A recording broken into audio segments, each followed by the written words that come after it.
Hello there. General Kenobi! Today I'm going to be teaching you about a couple types of fallacies that are, I would say, pretty prevalent in the media, in politics, in journalism. And you've probably heard of some of these before, but I thought it would be kind of cool to just kind of explain what these are in case anyone wasn't entirely sure what they meant. Anyway.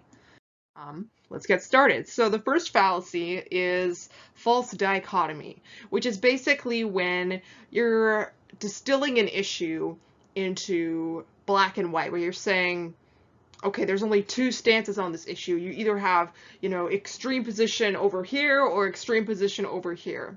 It could be something like, you're assuming that you're taking this position in all cases, or this other position that's on the opposite end in all cases. And in the case of solving a problem, it ignores all other solutions to a problem other than two specific solutions that the person mentions. So here's an example that I found by Robert Reich from prospect.org. He says, "The federal prohibition on marijuana has been a disaster. For decades, millions of Americans have been locked up and billions of dollars have been wasted. It's also deepened racial and economic inequality. Prohibition hurts the economy in terms of lost wages, and Americans with criminal records have a harder time finding a job and getting the education they need."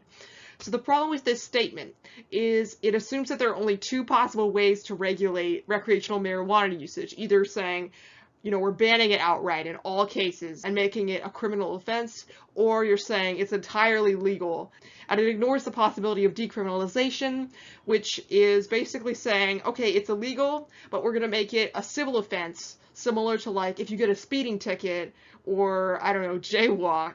And it's not like you go to jail for it. It doesn't give you a criminal record.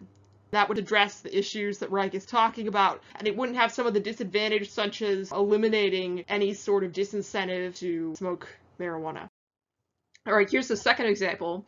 This is one that I constructed the actual sentence, but I'm pretty, it's quite likely that you've heard this sentiment before if you've been paying attention to American politics in the last few years.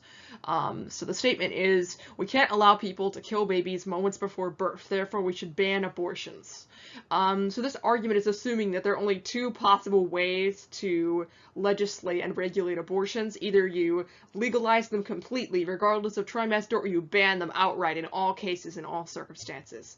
So, and it's ignoring the possibility of having a conditional law that regulates abortions differently depending on, say, the trimester or the circumstances of conception or other things like that.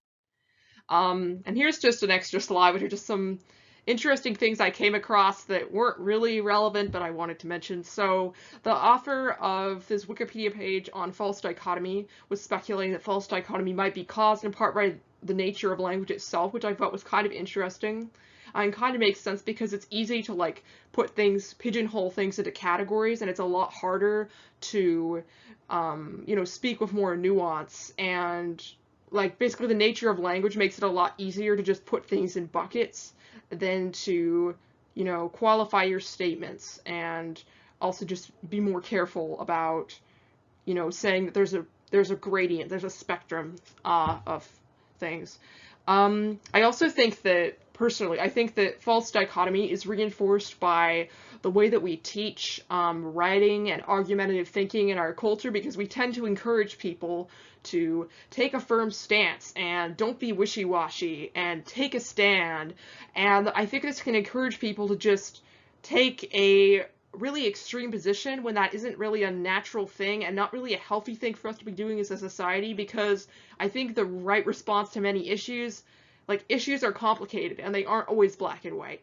And encouraging people to put things in this mindset, it's very polarizing for people, and I don't think it's constructive or conducive to good policy. All right, so the last fallacy I'm going to be talking about here is called faulty causality, which is also called correlation is not causation. And if you've ever taken a statistics class, I'm sure you've heard this term before. And it's basically the fact that just because two things tend to happen together, like I don't know, an example I give here is that people who are taller tend to earn money. It doesn't mean that because people are taller, that is what's causing them to earn more money. So often what's happening is that there's some sort of underlying factor that's causing both of these variables, and that's called a confounding variable. So if the example for tall, like the height versus money thing, some possibilities I thought of were being tall already selects for, you're having grown up in a fairly affluent household because you had enough money to have good nutrition, because people with good nutrition are much more likely to be tall, and good nutrition also tends to make people, do better in school and just perform better on IQ tests. So, and maybe that's, it's possible that's not even a cause either. Maybe that's just because it's connected back to the wealth thing, where wealthier families have more resources, so it does indicate some base level. Another thing is height is correlated with race, and race could affect income because of systemic racism and discrimination. Another possibility is that perhaps growing up being tall, people treat you differently. Like maybe they pay more attention to you and respect you more and listen to you more. And if that happened, maybe someone over the course of their whole life would just put them on a different trajectory where they advance more quickly through their career because people respect them automatically just because of the way they look. And then I don't know if gender was controlled for in this study, but if it wasn't, then that could also be an underlying factor. All right, here's one more example. This was from an article that was published in the Oxford University's journal in, I think it was 2006. Yes, it's 2006 right here. So basically they were claiming in this article that music lessons improve kids' brain development and memory. Now there's a lot of problems with this. Before I talk about this, I tried to track down the original study that they were talking about here. However, I couldn't actually find it.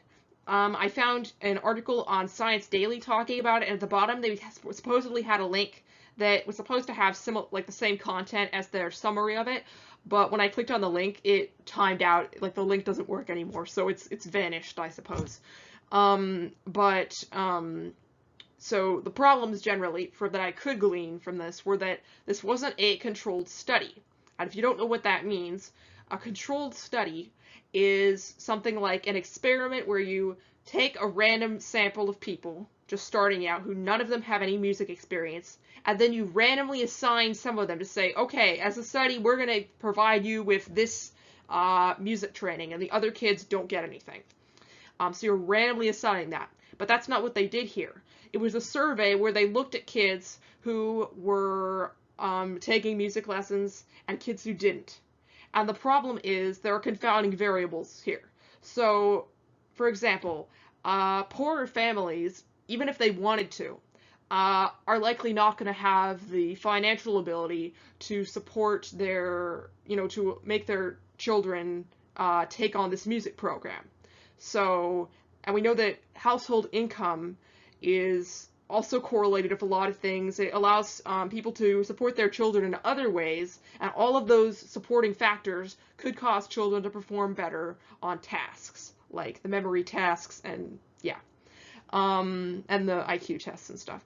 Another thing is that it's a cultural factor where parents who have the financial means to and do support their children's musical education are, and in this case, these children are very young. They're 4 to 6, so it's their parents having them do it, which I'm not saying is a bad thing. My point is, though, it's not just that they're supporting it. It means that these are parents who are really active in trying to get their kids the best education they can and support them as much as possible.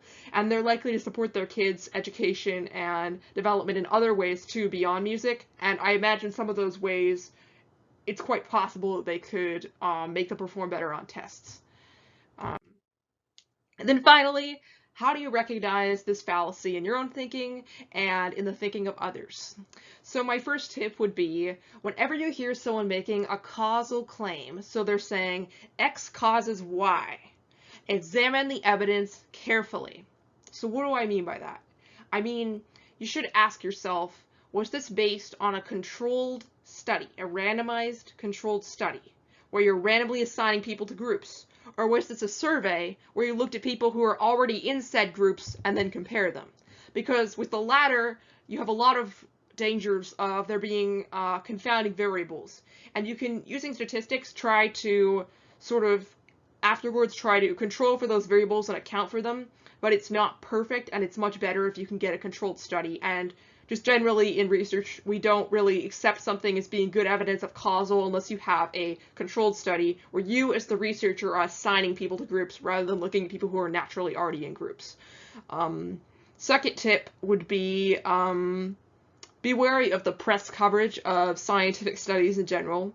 Always try to find the original study if possible, because it's usually the press's coverage of these studies is not at all accurate to what the authors of the study were actually saying. So you should seek out the original study, the original literature if possible, read it yourself, and say what the authors were saying. But don't stop there. Then you need to look at their evidence and say, okay, are there confounding variables here that aren't being accounted for? Does the evidence actually support their claim?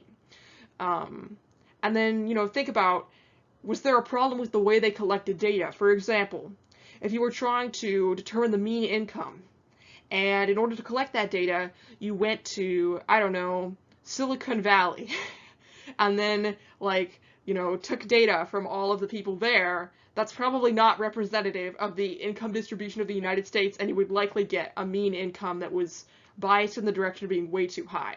And the same thing goes with everything else. You should be wary of how they're collecting their data and if there's a possible bias in how they're doing it. And you might feel like this is kind of, I don't know, being like mean or something. If you feel like that, don't. Because this is how we ensure that what gets published is actually good evidence, and we're not just publishing stuff that's just people making claims without having solid evidence behind it, because that's really dangerous. And it's really important in academia that we don't allow that to happen. Thank you for watching. I hope you enjoyed this presentation. If you have any feedback, you can comment or reply, I guess, to this post. I think we're required to do that for this class, but yeah. Thank you for watching. Bye.